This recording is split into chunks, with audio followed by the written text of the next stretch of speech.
Muito boa noite, sejam bem-vindos a mais uma formação política da Juventude Trabalhista. Hoje quem vai falar com a gente é o professor Guilherme Galvão, ele é doutor em História, Política e Bens Culturais pela Fundação Getúlio Vargas, mestre em História Política pela UERJ e especialista em História do Brasil. Também autor dos livros Brizola 62, da Guanabara para o Brasil e Evangélicos, Mídia e Poder. O tema da formação de hoje é um trabalhismo radical. Vamos fazer aquele formato de sempre, onde o doutor Guilherme vai ter aí mais ou menos 1 hora para fazer a sua exposição e depois nós abrimos para as perguntas. Doutor, a palavra é sua. Muito obrigado, boa noite a todos. Muito obrigado pelo convite da Juventude Trabalhista. Sempre que vocês me chamarem, eu estou de pé e à ordem para o que vocês precisarem. E como foi dito, né, o tema dessa formação hoje é o trabalhismo radical. E o foco dessa formação de hoje vai ser basicamente um período que foi pouco estudado da biografia de Brizola especificamente, e que eu até contemplo um pouco no meu livro, que é o período de sua carreira parlamentar, de sua vida parlamentar no Congresso Nacional. Aquele momento em que Brizola é eleito, em 62, pela Guanabara, inclusive é o título do livro, aquele momento foi de grande importância no Brasil. Foi um momento em que o mundo passava pela Guerra Fria, em que a América Latina, em especial, era extremamente afetada por esses movimentos dos dois polos, de um lado a União Soviética, do outro lado os Estados Unidos. E no Brasil muita coisa estava acontecendo ao mesmo tempo. O Brasil passava por uma efervescência cultural muito grande, uma ebulição política também muito grande. Nós tivemos ali um processo de grandes transformações estruturais, inclusive, na nossa sociedade, na nossa economia. E o grande símbolo, se a gente pode falar desse movimento, seria ali a transferência da capital para Brasília. Significou justamente isso, a transformação do Brasil em um país rural para um país urbano, um país que buscava o crescimento de suas cidades, que buscava industrialização, que buscava modelos de desenvolvimento. Não se sabia exatamente qual modelo, mas buscava-se naquele momento um modelo que pudesse satisfazer as necessidades da sociedade brasileira, da nação brasileira. Então foi um momento de muitas transformações. O PTB, naquele momento, estava no poder, fazia parte da composição presidencial com o vice-presidente da República, o João Goulart, que depois assumiu a presidência em 61. Então, de 56 a 60, Jango foi vice-presidente da República, foi reeleito. Depois, mesmo com a eleição de Jânio Quadros, cabe lembrar que naquela época a votação era diferente, votava-se em chapas diferentes, para presidente da República, para vice-presidente, para governador, para vice-governador também a mesma coisa. Então você poderia votar no presidente da República de um partido, no vice-presidente da República de um outro partido político. Por isso que naquela época Jânio Quadros foi eleito e João Goulart, que tinha apoiado o PSD novamente na chapa do Marechal Lott, ele foi reeleito presidente da República. Então, Jango estava no poder naquele momento, depois ele chega ao poder em 61 com a renúncia de Jânio Quadros, e Brizola, ele era governador do Rio Grande do Sul naquele momento, tinha empreendido uma série de reformas no estado gaúcho, também no sentido de industrializar o Rio Grande do Sul, que ainda hoje é um estado que tem sua matriz econômica, a economia agrária, como sendo algo muito preponderante, como sendo um segmento, um setor muito importante na sua economia, mas Brizola, naquele momento, buscava, além de uma industrialização do Estado, buscava ali também sanear as contas, buscava também outras frentes de desenvolvimento do Estado do Rio Grande do Sul, inclusive com uma grande reforma educacional ocorrendo naquele momento. E Brizola, ele se candidatou a deputado federal pela Guanabara, sendo ainda governador do Rio Grande do Sul. A legislação naquela época permitia que isso acontecesse, e o Brizola foi o deputado federal mais votado em termos proporcionais até hoje. Então, mesmo com a votação de Eduardo Bolsonaro, de Enéas Carneiro, de outros que vieram depois, essas votações foram muito grandes em termos absolutos. Em termos proporcionais, Brizola teve 1 a cada 4 votos no Rio de Janeiro. Ele teve cerca de 27% dos votos. Foram ali mais ou menos 270 mil votos que Brizola teve ali no eleitorado de mais ou menos 1 milhão de eleitores, 1 milhão de votos. Na verdade, no Rio de Janeiro, na Guanabara, na verdade, tínhamos ali um pouco mais de 1 milhão e 100 mil, 1 milhão e 200 mil eleitores naquele momento. Então, Brizola ele começa a sua carreira parlamentar em 63, na Câmara dos Deputados. Assume o mandato em um momento crucial do governo do presidente João Goulart. Porque o governo do presidente João Goulart ele estava encurralado. Vamos lembrar o seguinte: o ex-presidente Jânio Quadros, quando ele renuncia em 61, Jango está fora do Brasil. Isso acontece em agosto de 61. Os ministros militares impedem que João Goulart assuma a presidência da República.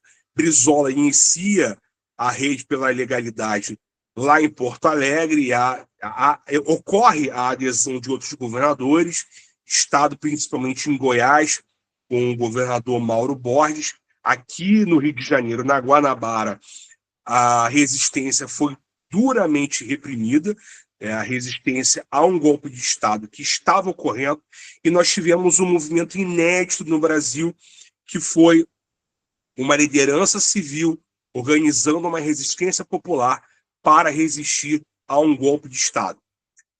Isso 6 anos depois de um contragolpe liderado pelo Marechal Lott no sentido de garantir a Constituição. Então, isso ilustra um pouco da turbulência política que nós vivíamos naquele momento. E houve um grande impasse. Esse impasse ele foi resolvido, entre aspas, pelo Congresso Nacional. De que forma? O sistema de governo ele foi mudado. Nós tivemos ali a transição do presidencialismo para o parlamentarismo. Ou seja, todas as atribuições legais que o presidente da República, pela Constituição, tinha naquele momento enquanto chefe de Estado e chefe de governo, ele passou a ser, a partir daquela emenda parlamentarista, apenas chefe de Estado. E nós tivemos ali, por um curto período de 1 ano e meio, mais ou menos, acho que 3 ou 4 gabinetes parlamentaristas. Tivemos o Hermes Lima, Brochado da Rocha, tivemos o Tancredo Neves, não lembro se teve mais um outro naquele momento. E o Brizola, quando ele assume a sua cadeira na Câmara dos Deputados, o que ele vai fazer? Em primeiro lugar, ele vai reunir os parlamentares nacionalistas de todas as forças políticas que estavam representados no Congresso Nacional naquele momento, dentro da frente parlamentar nacionalista. A maioria dos deputados eram do PTB, tinha vários deputados do PSD, tinha um ou outro da UDN, inclusive, que foram cassados em 64. E o Brizola assume a liderança, é uma das lideranças nacionalistas no Congresso Nacional naquele momento, e Brizola tem um posicionamento inicial que é o seguinte: nós temos que mudar novamente o nosso regime do parlamentarismo para o presidencialismo. E nós temos que fazer isso através de um plebiscito popular. Esse plebiscito ocorre no início de 63, há uma vitória esmagadora do presidencialismo, e o presidencialismo ele retorna, ele é retomado, e o presidente João Goulart ele também retoma, consequentemente, todos os poderes, enquanto chefe de Estado, também chefe de governo. E isso garantiria a ele a autonomia para quê? Para promover as reformas que naquele momento eram necessárias. O país estava passando por transformações. Existiam demandas muito importantes da sociedade brasileira que ainda não haviam sido atendidas, como a reforma agrária, por exemplo.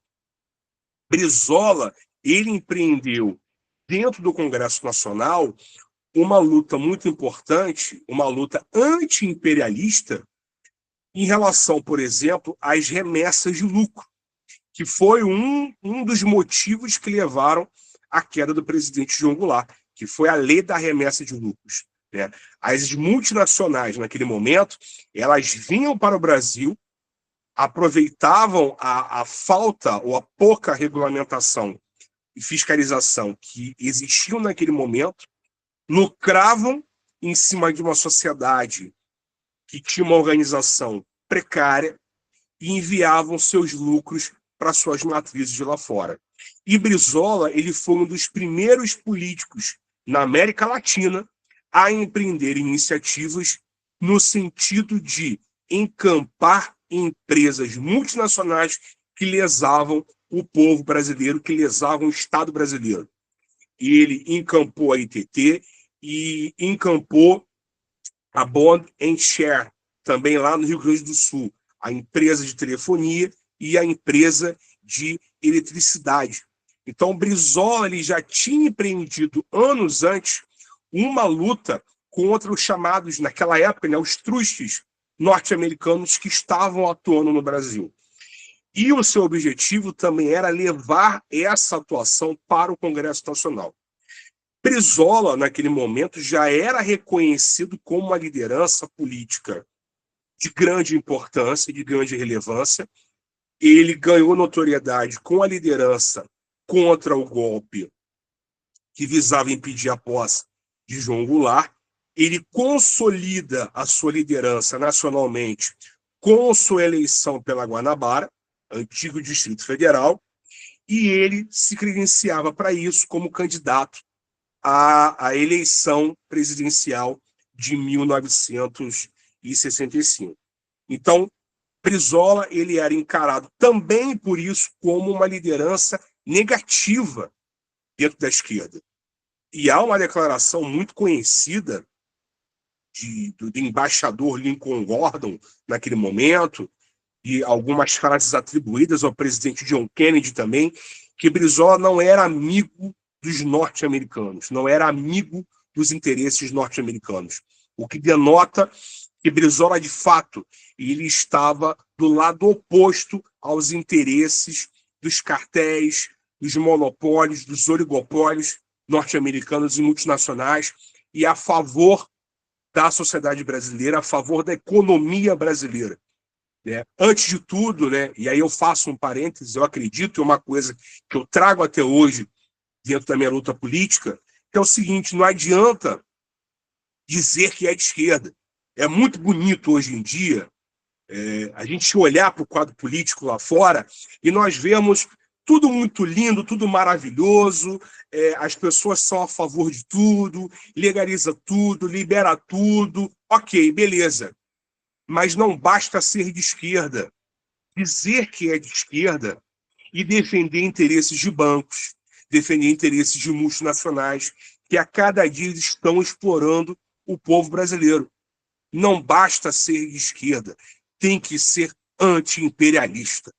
E Brizola, ele em sua luta política lá atrás, há 60 anos atrás, ele iniciou essa luta inicialmente no Rio Grande do Sul e depois no Congresso Brasileiro. E todo esse arcabouço de ideias, esse arcabouço de propostas, foi sistematizado nas reformas de base, que eram... eu tenho até o documento aqui, eu apenas não consegui achar a tempo as reformas de base, mas eu tenho um livretinho aqui bem antigo do PDT na minha estante que fala sobre justamente a mensagem histórica do presidente João Goulart sobre as reformas de base. E nós temos o que ali dentro? Reformas setoriais em relação à habitação, educação, reforma agrária, sistema financeiro, enfim, diversas áreas da vida brasileira que precisavam ser estruturadas, precisavam ser modernizadas. A legislação trabalhista, que naquele momento ainda não atendia em sua plenitude aos trabalhadores rurais, a saúde pública no Brasil ainda não era universalizada, porque ela só atendia quem tinha carteira assinada. Depois foi criado o INAMPS, né? Nessa época ainda não existia. Existiam ainda os institutos de cada segmento econômico, né? De cada atividade econômica, os institutos de pensão, IAPC, IAPI, IAPTEC, e por aí vai. Essa unificação ocorreu já na ditadura militar, acho que em 66 ou 67, não lembro agora ao certo. Então, tudo isso foi proposto não só por Brizola, nós tínhamos uma bancada, naquele momento, importantíssima no Congresso Nacional, não só do PTB, mas uma bancada nacionalista comprometida com as pautas populares da nossa sociedade. E nós podemos destacar alguns nomes ali, como o Daltel de Andrade, o próprio Rubens Paiva, que era parlamentar naquele momento. Havia um Garcia Filho, que era sargento aqui no Rio de Janeiro, foi eleito e houve um problema enorme com o registro, porque ele não poderia ser candidato, porque era praça das Forças Armadas, então Garcia Filho impediram a posse dele. Havia ali Max da Costa Santos, Aurélio Viana, Roland Corbusier, enfim, uma série de lideranças que estavam ao lado dessas pautas. E essas pautas foram tidas como radicais. O trabalhismo ele foi tido como uma força política radical naquele momento, justamente por empreender uma luta anti-imperialista, porque quem estava sufocando o crescimento brasileiro, sufocando o nosso crescimento econômico, o nosso desenvolvimento autônomo, eram as multinacionais, principalmente as multinacionais norte-americanas, que pouco antes já tinham mostrado suas garras através do IPES e do IBAD. Na eleição de 62, essa eleição parlamentar que elegeu Brizola, foi uma das eleições mais vergonhosas da história brasileira em relação ao financiamento.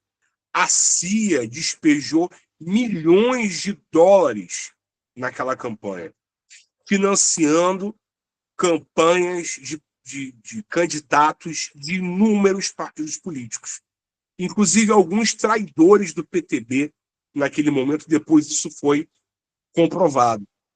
Alguns líderes sindicais vendidos também naquele momento receberam financiamento, e aqui no Rio de Janeiro eles arrendaram jornais durante a campanha eleitoral. Eu exponho isso um pouco no meu livro, e eles ensinavam como impugnar a eleição, a candidatura do Brizola. Por quê? Porque o Brizola era o alvo, que o Brizola, ele sendo o candidato mais votado, ele ajudaria o PTB a fazer uma grande bancada na Câmara dos Deputados, o que de fato aconteceu. Naquela eleição, o PTB fez a maior bancada na Câmara dos Deputados pela Guanabara, fez um dos senadores e fez o vice-governador do Lacerda. Não foi uma vitória qualquer, foi uma vitória que aconteceu no quintal da UDN, no quintal de um dos maiores entreguistas e golpistas da nossa história, que foi o seu Carlos Frederico Werneck de Lacerda.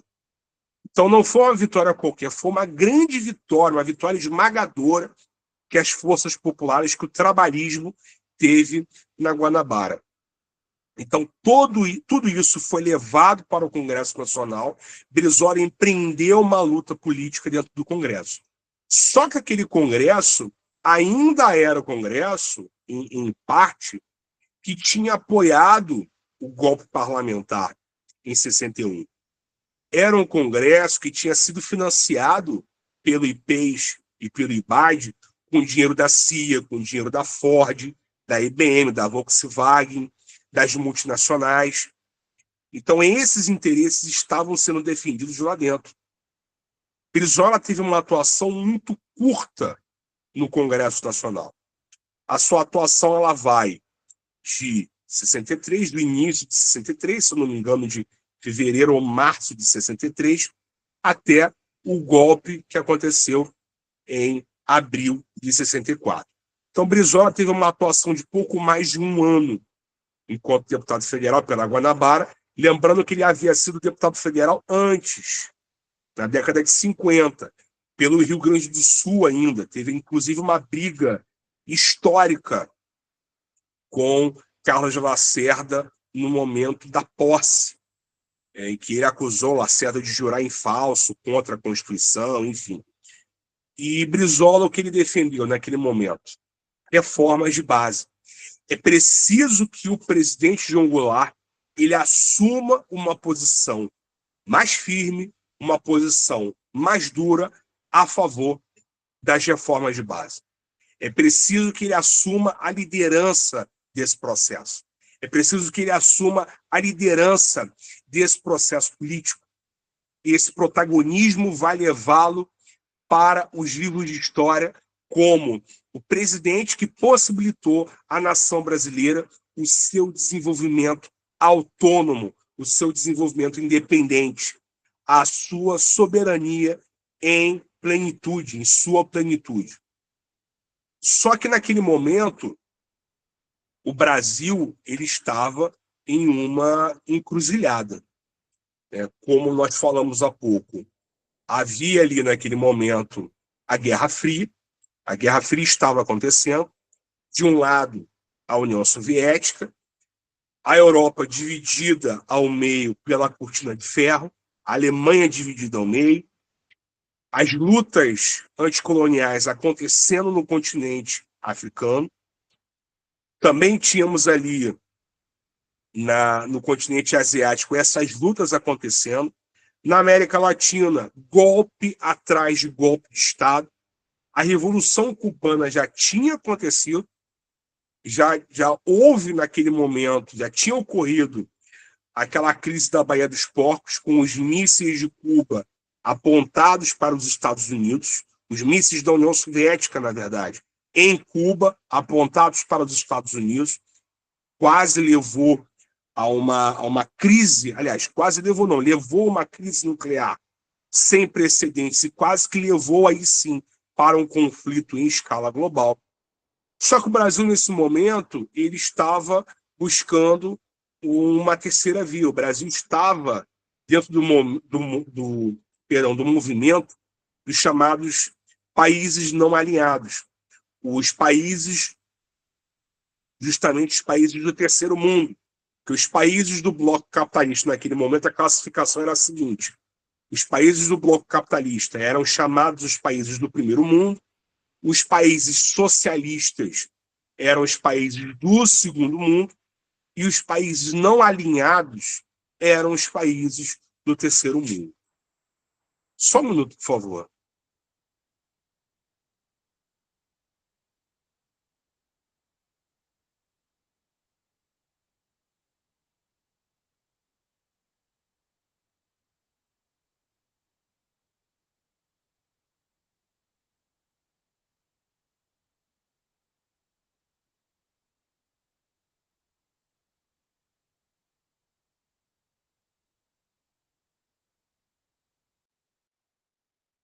Perdão, gente, precisei fazer uma pausa aqui rápida, uma pequena emergência com criança aqui em casa.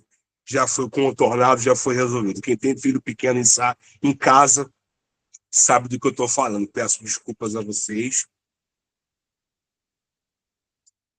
mas eu vou retomar aqui o meu pensamento. Voltando, né? Eu havia falado agora sobre essa classificação das nações mundiais nesses três mundos. O Brasil se enquadrava nesse terceiro mundo. O Brasil não se alinhava nem aos interesses norte-americanos, nem aos interesses da União Soviética. O Brasil buscava uma linha independente, uma certa cooperação com outros países que estavam ali mais ou menos no mesmo bloco, no mesmo nível. Só que, se o governo brasileiro propõe reformas que vão ferir interesses de multinacionais, estadunidenses, multinacionais alemães, britânicas, multinacionais do centro mundial, né, da Europa e da América do Norte, obviamente, eles estão aliados com a União Soviética. Esse era o pensamento, né, o pensamento norte-americano, estadunidense naquele momento, né? Quem não está comigo é meu inimigo. Se esse país, se esse governo não defende meus interesses, ele está contra mim. Ele está contra e vai, de alguma forma, em algum momento em que se sentir prejudicado, se aliar com o meu inimigo. Isso ficou muito visível na Revolução Cubana, por exemplo. Que a Revolução Cubana, ela não começou, o movimento lá não começou como um movimento marxista. A Revolução Cubana, ela se inicia como um movimento nacionalista contra um ditador apoiado pelo governo estadunidense. Quando há o combate à revolução, o que eles veem? Bem, há necessidade de nos alinharmos a quem tem um interesse contrário, alguém que é mais forte e que também compartilhe um pouco do nosso interesse. Por isso que depois há a adesão dos revolucionários de Cuba às teses marxistas. Então, naquele momento, o mundo ele era extremamente maniqueísta. E João Goulart foi visto dessa forma. O trabalhismo foi visto dessa forma. Se eles são contra os interesses do capitalismo central da Europa e da América do Norte, eles estão a favor da União Soviética. E começou todo o combate, começou toda a sabotagem contra o governo do presidente João Goulart. Inúmeras campanhas na mídia, essa mesma mídia comprada, essa mesma mídia que se faz de boazinha, né, se faz de legal, defensora da Constituição, defensora dos direitos. Essa mesma mídia, naquele momento, em sua quase totalidade, atacava diariamente não apenas o governo de João Goulart, atacava a sua imagem, atacava a sua integridade, atacava todos os políticos, parlamentares, governadores, vereadores, prefeitos, ministros, quem quer que fosse que estivesse alinhado com as pautas das reformas de base. Naquele momento, havia ali, inclusive, dentro do movimento comunista, uma certa divisão. Havia um grupo dentro do PCB, o PCB, inclusive, passou por uma racha em 62, que deu origem ao PCdoB, que nós conhecemos hoje, e de um lado havia um campo que dava certo apoio, um apoio discreto ao governo de João Goulart, e outro campo que também fazia coro com a direita para combater o governo de João Goulart. Até que veio 64. Os mesmos militares que tentaram dar o golpe em 54 contra Getúlio não conseguiram, que tentaram em 55, não conseguiram, que tentaram em 61, não conseguiram, eles conseguiram em 64. Porque havia uma campanha massiva da mídia contra o PTB, havia uma divisão no campo da esquerda, e a esquerda ela não conseguiu compreender que a luta ela era anti-imperialista, né? E aí até me surpreende um pouco, né, que os companheiros do antigo PCB e do PCdoB não tenham entendido isso, que a luta naquele momento não era uma disputa eleitoral simplesmente, não era uma disputa por sindicatos, era uma luta naquele momento que era contra algo muito maior, uma ameaça que vinha de fora, uma ameaça que inclusive visava dividir o Brasil caso houvesse uma resistência ao golpe de Estado que estava para ocorrer. Março de 64, nós temos ali um momento importantíssimo, que foi o comício da Central do Brasil, em 13 de março, quando o presidente João Goulart tomou as rédeas da situação, ele tomou o fio da história nas suas mãos e ele encampou essa pauta das reformas de base. Bem, isso está sendo proposto no Congresso Nacional, está sendo proposto nos sindicatos, nos movimentos populares, pela UNE, pelos estudantes em geral. Eu vou abraçar essa pauta. O governo vai enviar essa mensagem para o Congresso Nacional, para que a gente possa reformar nossa Constituição, para que a gente possa regulamentar o que não foi regulamentado ainda, estender direitos para as mulheres, para os camponeses, os trabalhadores rurais, para os analfabetos, para os oficiais subalternos, os praças, principalmente, das Forças Armadas, que naquele momento estavam muito empenhados nessas reformas pelo recorte de pauta nacionalista, estavam muito empenhados nisso. Então, o presidente João Goulart, ele abraçou essa ideia. Só que, infelizmente, o inimigo ele já tinha se organizado ao longo de 10 anos. Nos 10 anos anteriores, os militares, servindo de marionete para essa burguesia, essa elite entreguista do Brasil, principalmente essa elite paulistana, tacanha, herdeira de escravocratas, herdeira de barões do café, que nunca tiveram qualquer interesse em industrializar o Brasil, que em 32 empreenderam aquela quartelada ridícula contra o Brasil inteiro, tentando se separar do Brasil. Eles achavam o quê? Que iam receber flores? Não, levaram o que mereciam.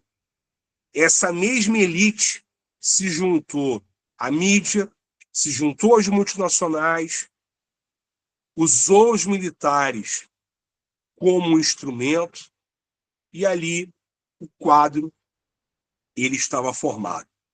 Como estava o Congresso Nacional naquele momento? Brizola ele havia feito um discurso alguns meses antes dizendo o seguinte: olha só, desse Congresso não vai sair nada. Eu estou abrindo mão de participar de qualquer discussão aqui dentro, de participar de qualquer votação, de qualquer movimento, porque eu vou para a rua. O que vai acontecer daqui para frente, só Deus sabe. Mas nesse Congresso, nada vai acontecer, nada de bom vai surgir. Uma expressão que eu repito aqui constantemente, de onde nada se espera, nada vem. E daquele Congresso, nada se esperava.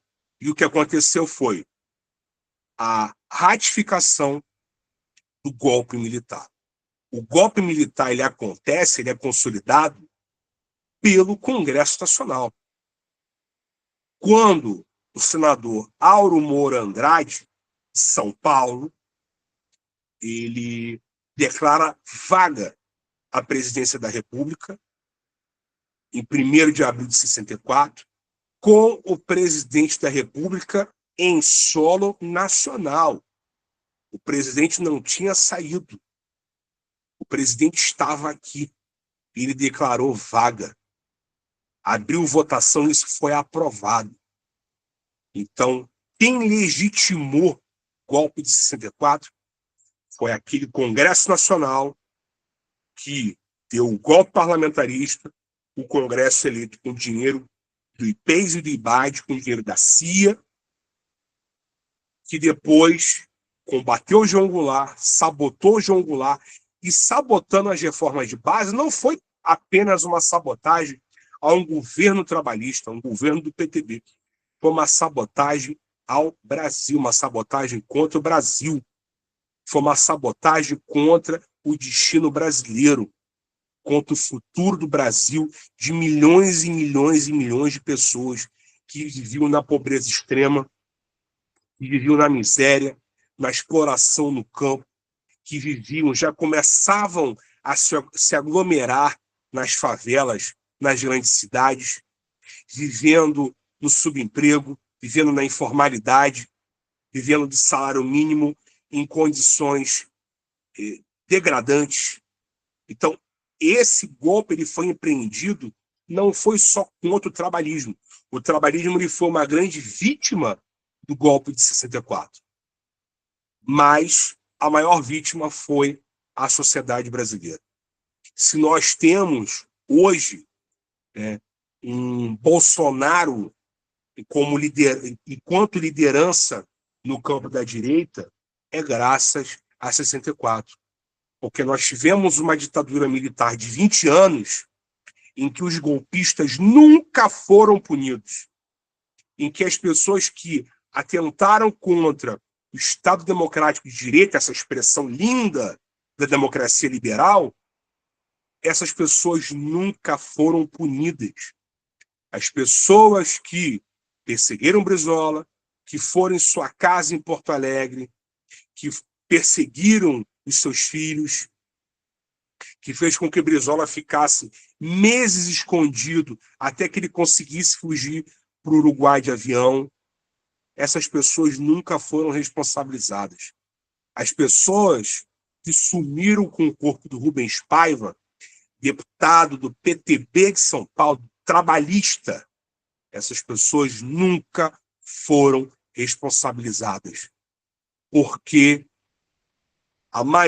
um dos maiores crimes cometidos em nossa história foi justamente a anistia dada aos que usaram o Estado brasileiro para cometer crimes em defesa de seus interesses, em defesa de interesses particulares, em defesa de interesses multinacionais.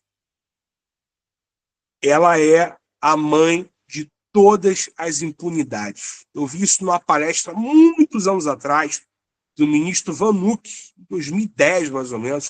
O ministro Vanuc falou isso, ministro dos Direitos Humanos, a mãe de todas as impunidades. Ninguém foi responsabilizado.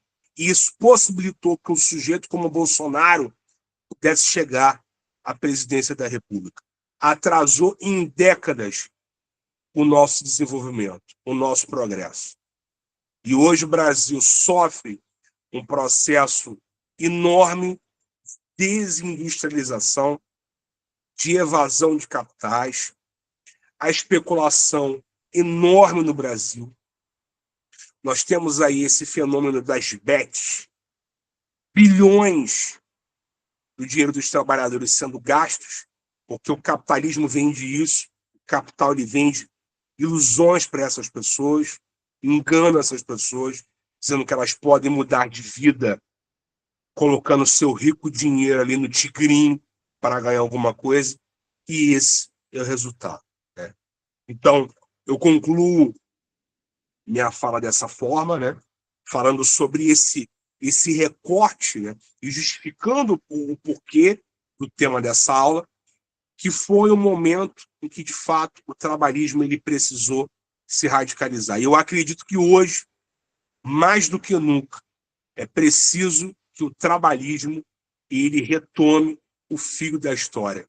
Os trabalhistas precisam retomar o fio da história. Nós precisamos tomar o futuro em nossas mãos.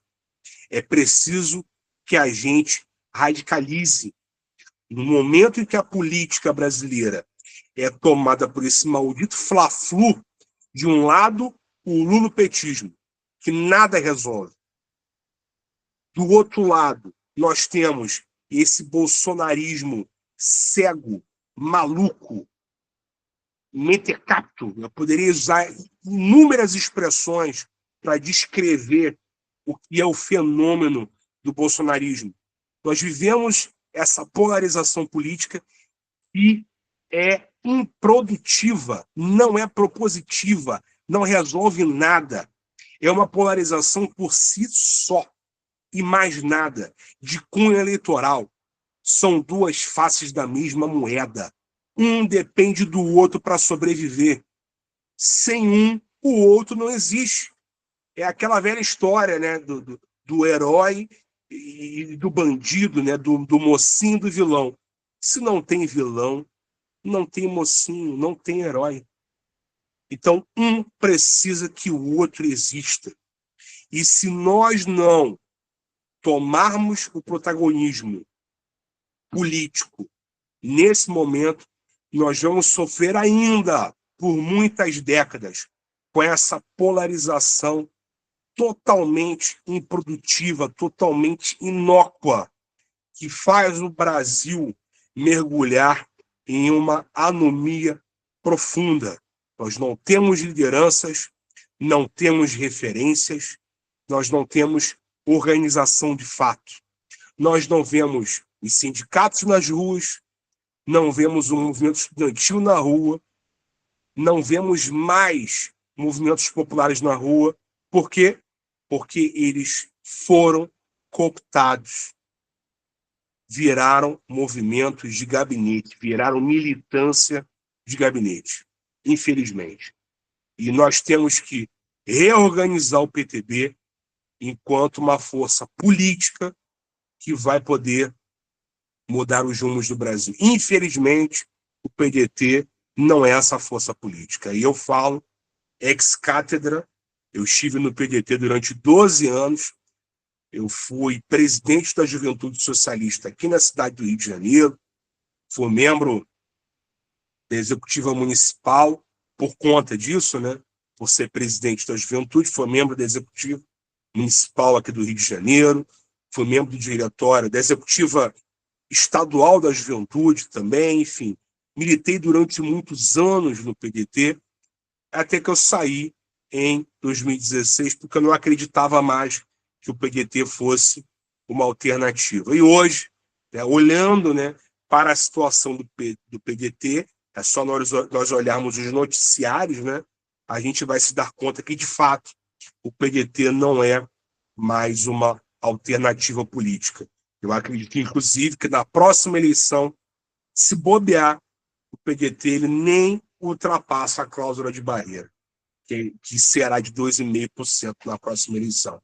Então, nós precisamos reorganizar mais do que nunca o nosso PTB. Os trabalhistas precisam ter o seu próprio partido, um partido autêntico, um partido que leve adiante essas bandeiras de luta do passado, mas concatenados com a atualidade, vislumbrando o futuro glorioso que eu creio que esse país nos reserva. Eu agradeço a vocês pela atenção, agradeço a vocês pelo tempo, e eu estou aqui aberto às perguntas, quem quiser fazer algum questionamento, algum comentário, agradeço aí a vocês. Excelente exposição, doutor Guilherme, muito obrigado, foi bem esclarecedor aí para todos nós. Já temos aí algumas mãozinhas levantadas, peço que quem quiser perguntar algo para o Guilherme, que levante as mãos, por favor. E já vou passar na frente aqui e começar da minha, porque o senhor citou o caso Lacerda. E o caso Lacerda, a gente sabe que é uma figura muito controversa, né? Porque foi ali o grande rival do Getúlio Vargas, e nós, como trabalhistas, temos aí o nosso, acho que nossa principal referência, né? O Getúlio Vargas. Mas, curiosamente, eu já ouvi falar da boca de getulistas mesmo, que o Lacerda foi um bom governador no estado da Guanabara e que ele tomou algumas medidas assim contraditoriamente nacionalistas. nesse sentido. E rola também uma lenda, né, uma possibilidade aí de que ele foi assassinado junto com o JK e o Jango na Operação Condor. Eu queria saber, assim, o senhor como conhecedor dessa época, qual a sua visão sobre o Carlos Lacerda? Se essa rivalidade dele com Vargas era de fato ideológica ou só egóica por poder?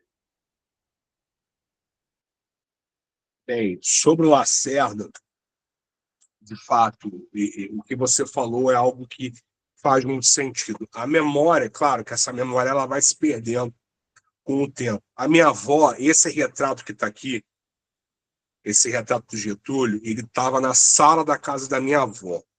A minha avó, que já é falecida há quase 20 anos, a minha avó tinha esse retrato. Na sala, hoje está aqui comigo, carrego com muito carinho esse retrato de Getúlio. E minha avó, ela era trabalhista, né? Ela era getulista, melhor dizendo, né? Ela era mais getulista do que outra coisa. Gostava do Brizola, gostava do Jango, mas ela era, de fato, getulista, assim como meu avô também era getulista. E aí eu vou contar um dado curioso, que é o seguinte: eu sempre me interessei muito por política. E eu estudei numa escola municipal aqui no Rio de Janeiro, que tinha uma coleção muito pequena de livros de política. Eu não sei por que motivo havia ali uns 3 livros do Lacerda nessa biblioteca. Biblioteca de uma escola de ensino fundamental. E como eu sempre gostei de política, sempre gostei de história, levei esse livro para casa. Levei esse livro para casa, eu quase que fui expulso de casa. Eu cheguei na casa da minha avó com um livro, inclusive eu tenho o exemplar desse livro aqui, que é o depoimento do Carlos Lacerda, e minha avó fez um escândalo. Esse cara matou Getúlio, esse cara assassino, o tenista, eu vou falar com teu pai, tá lendo porcaria e tal. Eu não fazia ideia do que ela estava falando, né? Eu tinha ali 13, 14 anos de idade, não tinha essa profundidade ideológica. Depois eu fui entender do que ela estava falando. Mas com o passar do tempo, né, essa memória ela foi se perdendo. Mas o que eu recordo, né, dos mais antigos, os mais antigos me falavam, os que já se foram, inclusive, e ainda hoje os que estão entre nós, é que de fato o Lacerda foi um bom governador para o Rio de Janeiro. O Lacerda ele foi um governador que ele conseguiu capturar um sentimento muito importante. Inclusive, eu vou até dizer para vocês o seguinte: eu tenho um artigo escrito sobre isso. Depois vocês joguem lá no Google. O nome do artigo é Brizolismo e Antibrizolismo, as eleições no Rio em 98. O título é mais ou menos isso. Brizolismo e antibrizolismo. Acho que só vai aparecer meu artigo, ou vai aparecer meu artigo em primeiro lugar. Eu escrevi com um grande amigo meu, Samuel Brown. Tem 2 defeitos, é petista e é flamenguista, mas é um grande cara. E nesse artigo eu falo justamente sobre esse imaginário do Lacerda que foi explorado pelo César Maia, principalmente, aqui no Rio de Janeiro, que foi o famoso prefeito fazedor, né? Ele conseguiu explorar muito bem esse sentimento de raiva que havia no Carioca por conta da transferência da capital. O Rio passou por um processo de esvaziamento muito importante.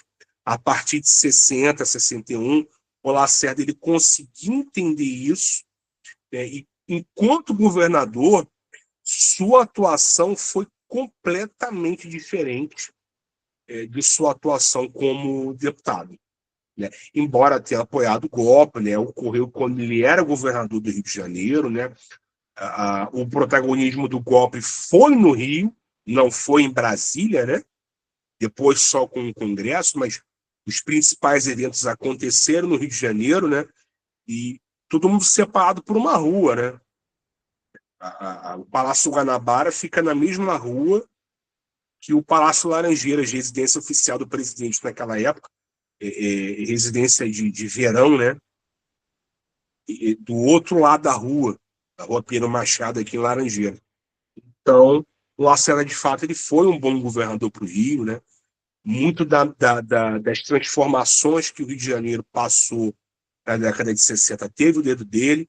Então, grandes obras, o Aterro do Flamengo, Túnel Rebouças, Túnel Santa Bárbara, a estação de tratamento do Guandu, que foi construída fora da Guanabara na época, né? Foi construído em Nova Iguaçu, mas o governo da Guanabara financiou a obra porque visava o abastecimento, as adutoras aqui, elevatória do Lameirão, enfim. O Rio de Janeiro passou por muita coisa importante. As linhas policromáticas, né? O plano Doxíades, que acho que muita gente não deve saber do que se trata, né? Foi um plano urbanístico contratado pelo Lacerda, contratado de um arquiteto grego, sob o nome Doxiades, não sei certo a pronúncia, que visava ali a construção de linhas policromáticas, linha vermelha, linha amarela, linha verde, linha marrom. Isso foi na época do Lacerda ainda. A obra da linha verde começou na década de 60, nunca terminou, só tem 2 trechos concluídos, inclusive um aqui próximo de casa, o Túnel Neo Rosa, né? Eu moro em Vila Isabel. Então, o Túnel Neo Rosa ele é um trecho da linha verde, e só depois, ironicamente, né, o Brizola, que colocou em prática a primeira grande etapa do plano Doxíades, que foi a linha vermelha, né? Depois, o César Maia e o Conde concluíram a linha amarela e o Eduardo Paes ele adotou o traçado das outras linhas para a construção dos corredores de BRT, a Transolímpica, a Transcarioca, então foi tudo aproveitado.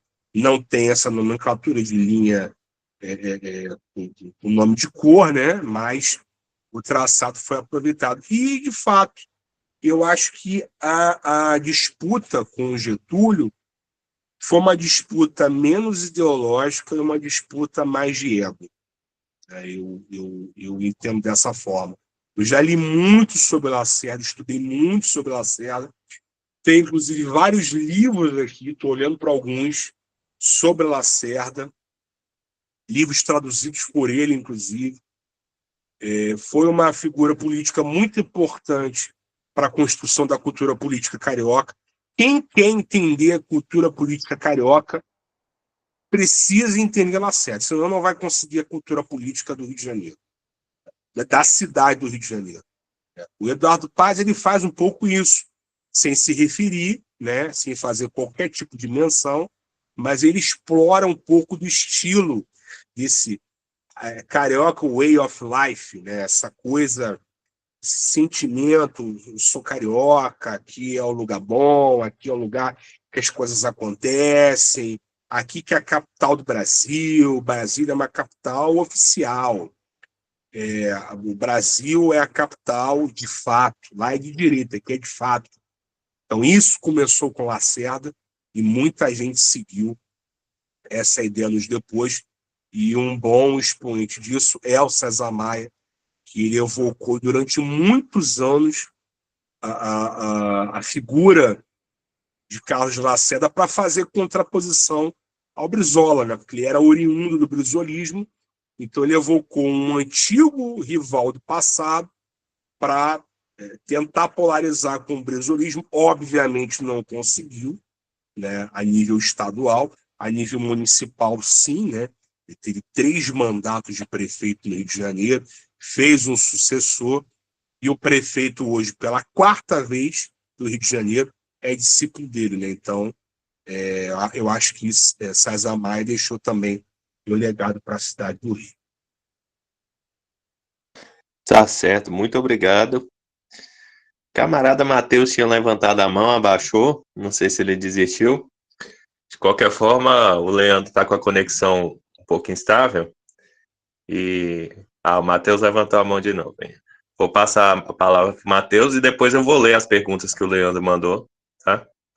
Porque a conexão dele tá ruim e ele enviou no chat. Matheus, a palavra é sua. Bom, sobre você ter falado que hoje o PDT não é uma alternativa, bom, em 2018 eu fui fui mais pro lado do Ciro, porque, embora eu não tenha lido o livro dele que ele fez, que era um plano de desenvolvimento do Brasil, né, nacional, um negócio assim, eu fui porque eu vi, na época, eu estava até começando política, eu vi que ele tinha, de certa forma, um planejamento. Em 2022, até a última semana da eleição, eu estava já confiante que votaria nele. Entretanto, com o decorrer das entrevistas que ele dava, ele já vendo que não ia conseguir se eleger, meio que ele tentou empurrar o eleitorado, tirar o eleitorado do Lula e empurrar o Bolsonaro. Graças a Deus não deu certo. Entretanto, hoje analisando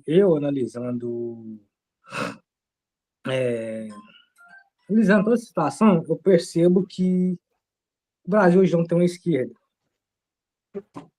visando que os partidos comunistas não querem disputar uma eleição de fato nas ruas, estão muito presos nas universidades, e tendo hoje como o partido que eu sou até filiado, por enquanto, que é o PSB, que já está mais assento, o PT hoje, embora não se posicione falando, mas se você vai na Wikipédia, que é controlada por eles, eles já se posicionam como centro ou esquerda, então para ir para o centro é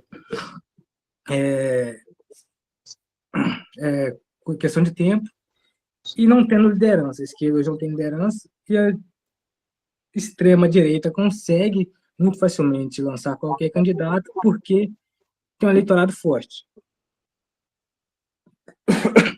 Em questão de preparação para a próxima eleição, você acha que deveríamos seguir o exemplo? Não sei se você conhece, mas você acha que talvez hoje deveríamos seguir, por exemplo, o exemplo de Salvador Allende, com o que ele fez no Chile, que foi uma colisão à esquerda, mas depois que ele foi eleito, ele tentou negociar com todo mundo sem abandonar seus ideais, tanto que eu acho que eu tenho conhecimento, ele foi o único presidente que conseguiu nacionalizar a indústria do cobre de forma unânime, tipo, desde a extrema esquerda até a extrema direita. Ele conseguiu unir isso. Você acha que talvez essa seria uma alternativa hoje para o Brasil? Tipo, pensando talvez no próximo governo, no próximo presidente de centro, já que, infelizmente, ainda não temos preparado um partido trabalhista no Brasil, que hoje não temos, a gente tem informação para isso. Você acha que talvez seria uma via mais conceituada para o Brasil no momento? É somente isso. Bem, você falou do Ciro, né? Eu fui entusiasta da campanha do Ciro Gomes, principalmente em 2018. Tem até aqui o livro, Projeto Nacional Dever da Esperança. Conheci o Ciro Gomes pessoalmente, em alguns eventos, tive a oportunidade de trocar meia dúzia de palavras com ele. É uma liderança política importante, não é trabalhista. Temos que ressaltar isso. O Ciro Gomes, ele não, em nenhum momento, ele se assumiu enquanto um trabalhista. Ele já no passado disse que era um social-democrata, que isso estava, inclusive, num processo de transformação no Brasil, e ele assumiu uma roupagem nacional-desenvolvimentista que o aproxima muito mais de Juscelino, por exemplo, do que de Vargas, ou de Brizola, ou de João Goulart, né? Mas, em 2022, ele foi totalmente inviabilizado, a começar por algumas opções políticas dele próprio, e, em segundo lugar, por conta do próprio PDT. O PDT o lançou como candidato, não conseguiu formar uma coalizão em torno do nome do Ciro Gomes, e o PDT concorreu com uma chapa puro sangue, colocou uma vice que em nada agregou na campanha, a vice-prefeita de Salvador, alinhada lá ao carlismo, uma das coisas mais retrógradas que existe na política brasileira, e Ciro Gomes sequer venceu em Fortaleza, venceu em pouquíssimas cidades do Ceará, inclusive. Então, Ciro já declarou, inclusive, que não deve ser candidato novamente à presidência. Eu acho uma pena, eu lamento isso, entendo a opção dele, mas também compreendo que politicamente ele foi totalmente inviabilizado. Fizeram uma campanha sórdida contra ele, como fizeram com a Marina na eleição de 2014, né? O PT promoveu essa campanha contra a Marina em 2014, está aí, né? Se rendeu novamente ao lulopetismo, e eu não vejo, nesse momento, no atual quadro brasileiro, lideranças que sejam promissoras dentro do campo da esquerda para a sucessão de Lula na próxima eleição. O que eu acho que vai acontecer é que nós teremos o seguinte: nós teremos um discurso de moderação por parte da direita no interesse de conquistar o eleitor de centro-esquerda. É o que eu acho que vai acontecer. Então, nós não teremos ali uma liderança de esquerda viável em 2026, com um partido grande, um partido organizado. Não teremos. Porque todo mundo capturou o PT. E o PT, como nós sabemos, o PT é a sombra de mangueira. Nada cresce embaixo, nada cresce no entorno. E o PDT vai muito mal. O PSB, partido que eu conheci muito bem, porque eu trabalhei com o PSB. Na eleição de 2018, eu estava no PSB, não filiado, mas eu estava na organização de uma campanha de um deputado federal aqui do Rio de Janeiro. E hoje o PSB é um abrigo de liberais. O PSB está infestado de liberais, e que eu acho muito ruim, historicamente, inclusive. É um partido que teve tanta gente importante, a começar pelo próprio Miguel Arraes, que foi um cara... Muita gente fala, o Miguel Arraes foi lá, oligarca, Pernambuco. Não, Miguel Arraes foi uma das principais lideranças populares e anti-imperialistas na década de 60 no Brasil, tanto que foi caçado, né, em 64. Então, o PSB, que aqui no Rio de Janeiro, posso mencionar, né, especificamente, Ricardo Maranhão, Roberto Saturnino, né, Saturnino Braga, no caso, e tantas outras pessoas que tiveram grande relevância no partido. Hoje o partido acabou. Hoje é um abrigo de liberais. O PSOL, não espero nada do PSOL, né? Para ser muito sincero, não sei se tem alguém do PSOL aqui, meu respeito, muita gente querida dentro do PSOL, que teve comigo no PDT, inclusive, mas do PSOL não espero nada. Do PV também não. PV, inclusive, faz parte da federação com o PT, junto com o PCdoB. Esse, então, está com cordão umbilical grudado até hoje com o PT. Você não vai desgrudar nunca do PT. E o que resta? Né? Cidadania, o PPS acabou, né? O pouco que tinha de esquerda lá. Tem até aqui alguns companheiros do Cidadania que eu conheço que estão empenhados na reconstrução do PTB. Eu não vou mencionar aqui, mas muita gente boa, muita gente querida, próxima, que está empenhada nesse processo. E resta o quê? Não resta nada. Restam siglas e candidaturas que não têm a menor capilaridade, como você falou, são siglas que estão restritas à academia. Esses infindáveis debates acadêmicos do sexo dos anjos, de quem veio primeiro, o ovo ou a galinha. Eu entrei na universidade em 2008, aqui na UERJ. Os caras estão nessa até hoje. Do PSOL, do PSTU, uns caras aí, um ou outro do PCB e tal. Tem aí, surgiu depois na UP, Unidade Popular e tal. Os caras estão nessa até hoje aí de discutir, pô. Os caras fazem manifesto de apoio à Coreia do Norte.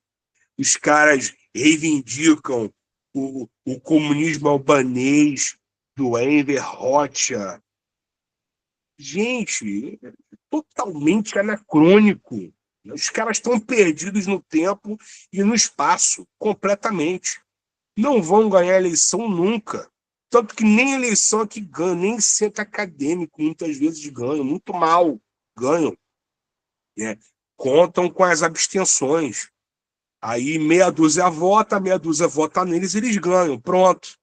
Mas é isso. A esquerda, infelizmente, a esquerda está perdida.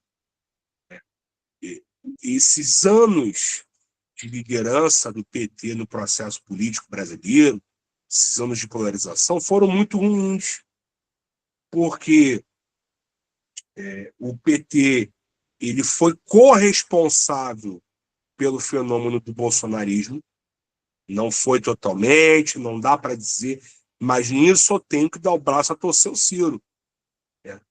A eleição do Bolsonaro foi uma resposta da sociedade brasileira a tudo que aconteceu ao longo de 12 anos do PT no governo. De 12 não, de 14 anos do PT no governo. Então, a gente vai fazer o quê? Eu não tenho. Infelizmente, eu olho, não vislumbro nada, né? Então, como eu falei há pouco, o que eu acredito que vai acontecer vai ser o seguinte: nós vamos ter, no campo da direita, a direita, sim, hoje, ela está em ebulição, está muito fragmentada. O bolsonarismo ele abriu as portas para a direita como um todo, né? E não só a direita bolsonarista, a direita conservadora, a direita liberal. E o que eu acho que vai acontecer vai ser isso. Esses caras vão moderar o discurso e vão tentar ali transitar mais ao centro, tentando cooptar a centro-esquerda, a esquerda. E a gente precisa tomar muito cuidado com isso, porque serão os mesmos lobos com pele de cordeiro de sempre. Então, torço muito para que o PTB consiga, né, até abril do ano que vem, alcançar essas assinaturas, essas quase 600 mil assinaturas necessárias, para que consiga, de fato, seu registro e consiga aí, mesmo que embrionariamente, iniciar aí um processo de renovação política. Inclusive, eu tenho críticas, né, a esse processo, porque eu percebo, particularmente por parte do presidente do PTB, Vivaldo Barbosa, um alinhamento muito grande ao PT. Conheço o Vivaldo há mais de 20 anos. Trabalhei em eleição com ele, já votei nele. É uma coisa que eu critico nesse processo. É um alinhamento muito forte. Tudo bem, é preciso, precisa de assinatura, estão ajudando na regularização, ok. Mas uma coisa é você ser aliado pontual, outra coisa é você ser subserviente. Perfeito. Contemplado, Matheus, com a resposta?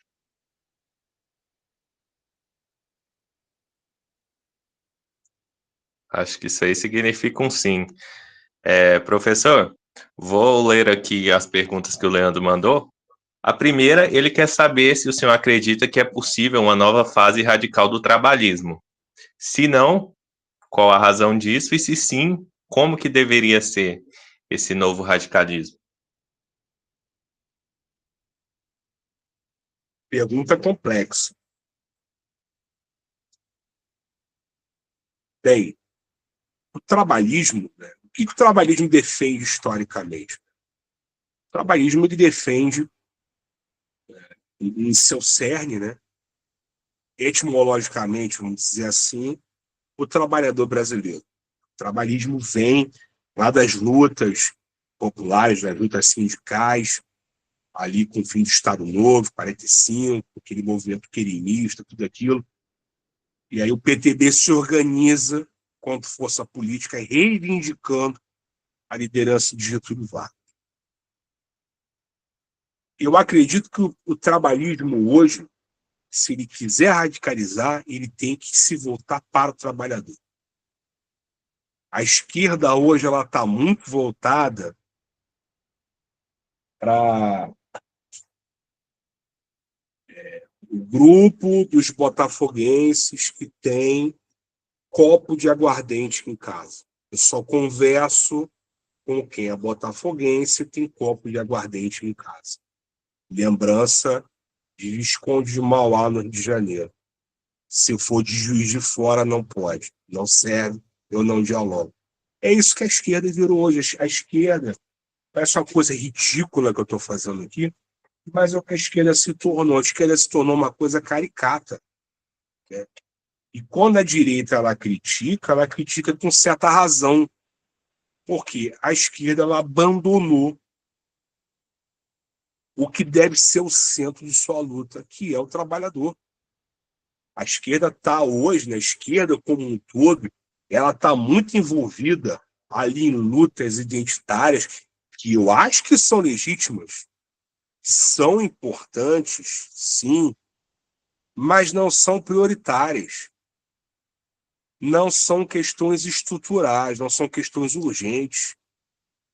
O que vai afetar para o cara que trabalha o dia inteiro dentro de um Uber, no calor e no trânsito do Rio de Janeiro, pagando R$ 6 na gasolina, para fazer uma corrida de R$ 7, a corrida mínima.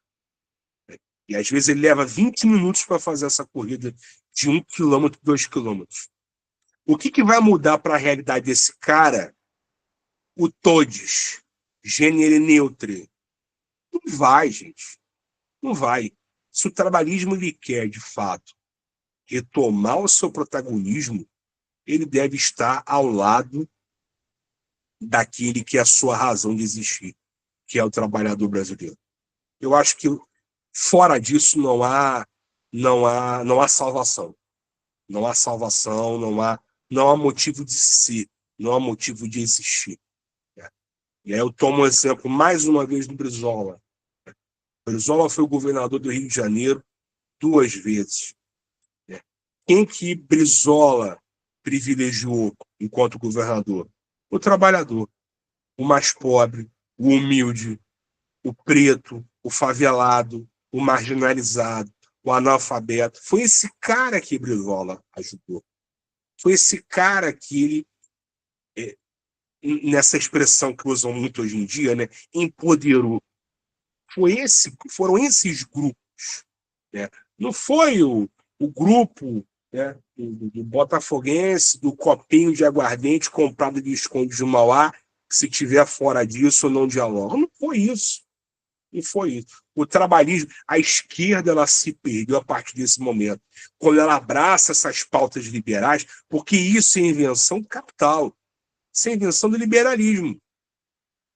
Eu dou uma roupagem light, uma roupagem clean, né? Então, eu tenho uma empresa, a Natura. Não vou nem usar o exemplo da Natura, vou usar o exemplo de uma outra empresa, vou botar lá, a CSN, por exemplo. Tá aqui, Volta Redonda, poluente pra cacete. Tá aqui, porra, tudo marrom em Volta Redonda. O Rio Paraíba do Sul é mais sujo em Volta Redonda e tal, as pessoas com problemas respiratórios em Volta Redonda, e todo mundo criticando, as pessoas processando, problema de saúde pública. Aí a CSN bota lá bandeirinha arco-íris, ela muda a sua marca e bota lá as cores do arco-íris. Pronto, mudou, resolveu o problema. Agora a CSN é uma empresa amiga do segmento LGBTQIAPN+. Mudou alguma coisa para o restante da sociedade? Não. Mudou alguma coisa para o trabalhador que está respirando pó, está respirando limalha de ferro? Não mudou. Esse é o problema da esquerda brasileira hoje, né? E outra coisa que eu falei lá no início, que é o anti-imperialismo. Essa esquerda liberal, ela está acabando com o país. Essa esquerda a esquerda Tabata Amaral, né? A esquerda que, como Brizola dizia, cacareja para a esquerda, mas põe ovos para a direita. Então, tá lá, votando contra o trabalhador, votando contra reivindicações populares. Não é esquerda, é outra coisa. Então, esses caras mancham a imagem de quem de fato é de esquerda.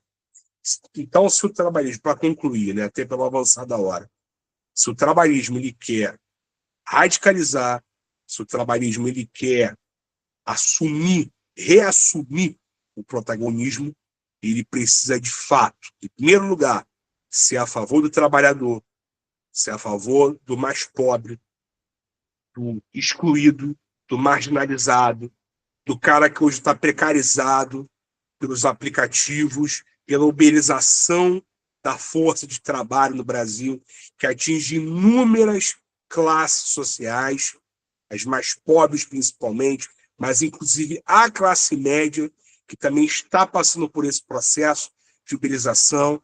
É só você entrar, existem plataformas aqui, eu já entrei inclusive para olhar, tem plataformas em que os professores estão negociando hora, aula.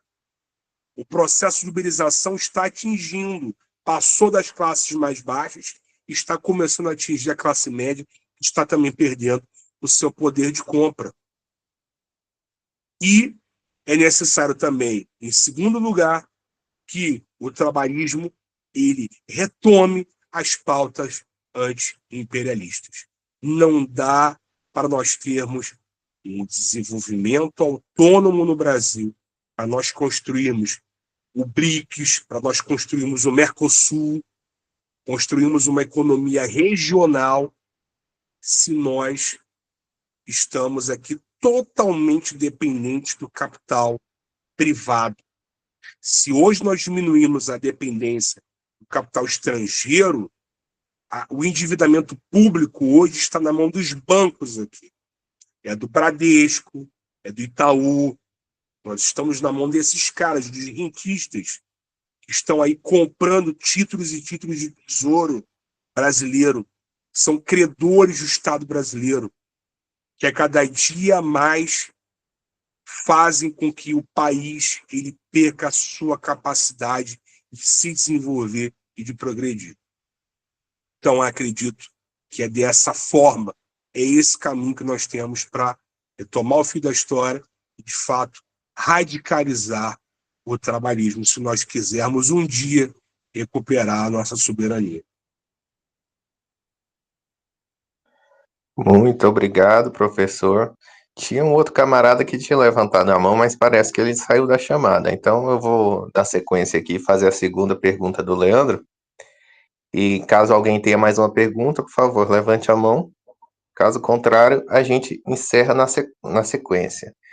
O Leandro ele quer saber se na bancada nacionalista tinham nomes que, assim como o Brizola, eles eram radicais, não só no discurso, mas na prática também. Se sim, se o senhor poderia citar alguns e quais foram seus feitos. Eu posso citar um que está aí no cinema, né? Está aí nas telas. Saiu do cinema, agora foi para o streaming recentemente, que é o Rubens Paiva. Rubens Paiva, que era originário de uma família de elite, São Paulo, mas adquiriu uma consciência social, era de uma elite dissidente, de um estado onde o PTB nunca encontrou grande penetração, e o Rubens Paiva teve uma atuação muito importante, e eu posso mencionar uma. Eu falei mais cedo sobre o IPES e o IBAD, que era o Instituto de Pesquisas Econômicas e Sociais e o Instituto Brasileiro de Ação Democrática.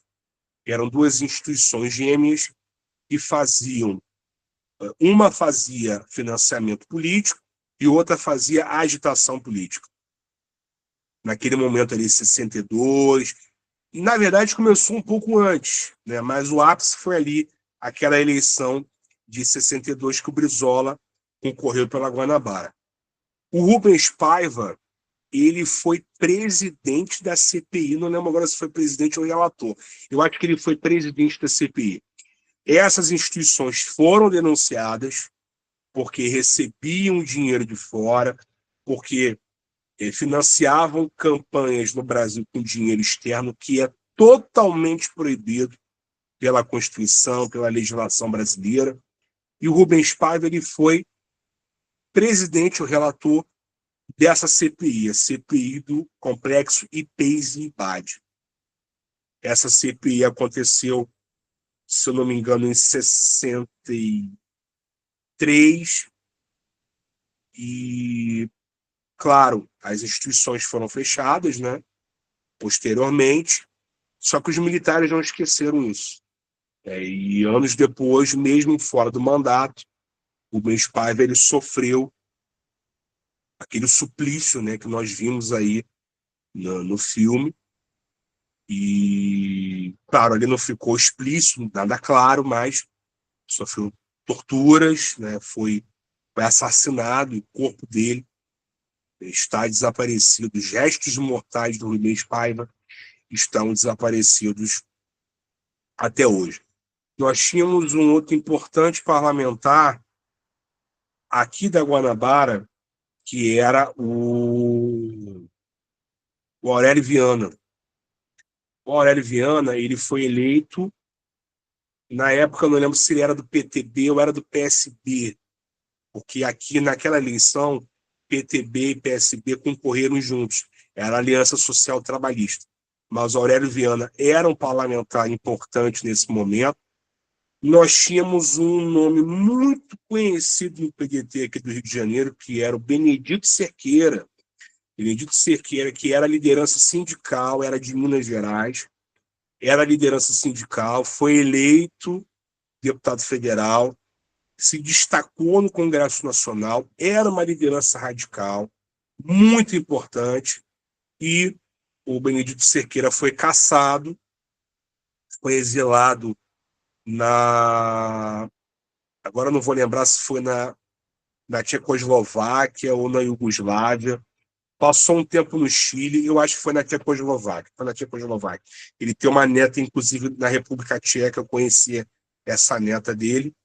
Então, na Tchecoslováquia, depois ele passou, acho que ele chegou a passar pela Argélia, inclusive, retornou ao Brasil em 79, mas ele morreu pouco depois, ele morreu em 82, pouco antes da eleição do Brizola. Existem inúmeras figuras desse momento, muitas figuras importantes. Eu acho que falta até um pouco mais de pesquisas sobre esse momento, sobre esse período, porque a gente foca muito nas figuras que são mais proeminentes, né? No Brizola,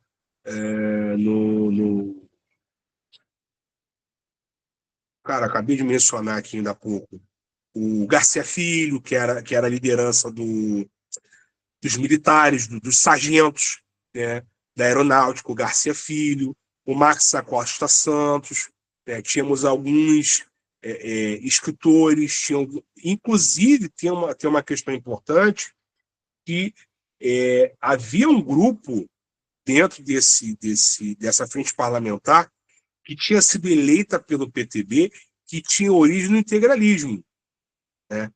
Se eu não me engano, foi o Corbusier que teve sua formação política no integralismo. Depois, como aconteceu com muitos, né, eles abandonaram o integralismo e aderiram ao PTB. E também o que aconteceu com muitos marxistas, que foi o caso do Darcy Ribeiro, que era marxista, depois abandonou as teses marxistas e aderiu ao PTB. No meu livro, eu vou fazer a propaganda, né? Falo um pouco desse período. Eu tenho uma listagem dos parlamentares que foram eleitos pela Guanabara naquela eleição, tanto deputados federais quanto deputados estaduais naquele momento. Não entro na atuação de Brizola como deputado federal, isso eu preferi deixar para um outro momento, né?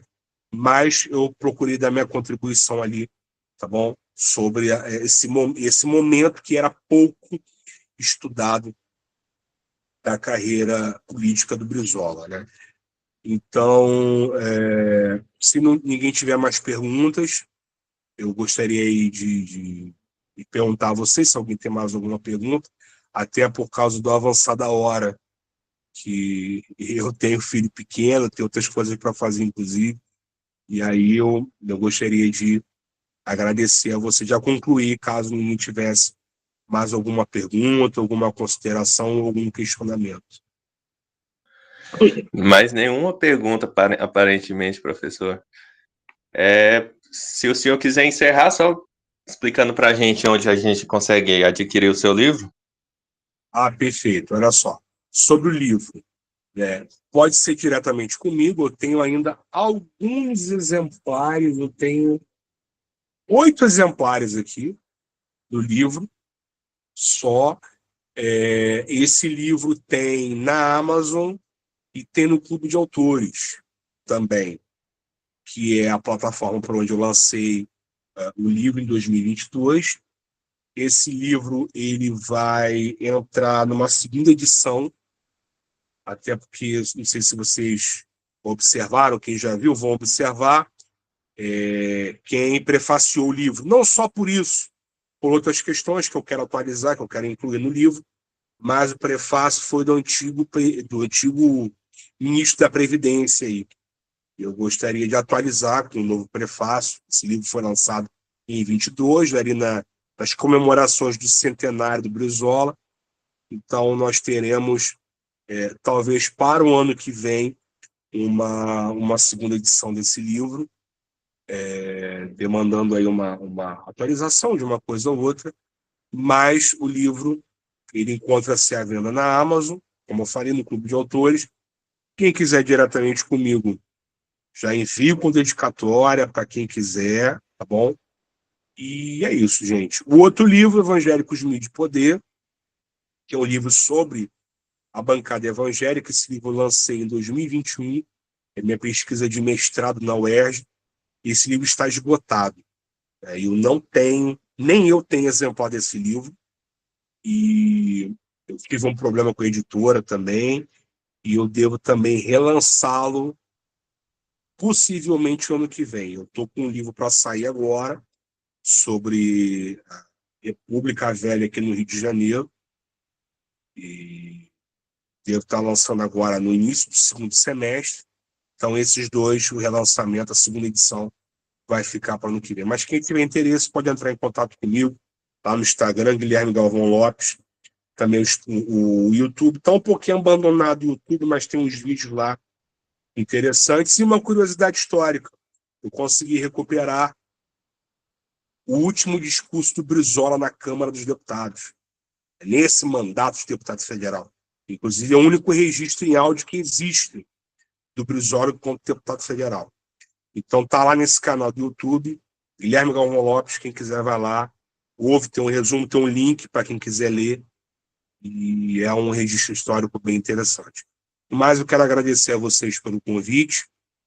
Me estendi bastante, é um tema que eu adoro falar e que eu gosto muito porque faz parte da minha vida, faz parte da minha formação, e sempre que vocês chamarem, que houver condições, estou aqui à disposição de vocês.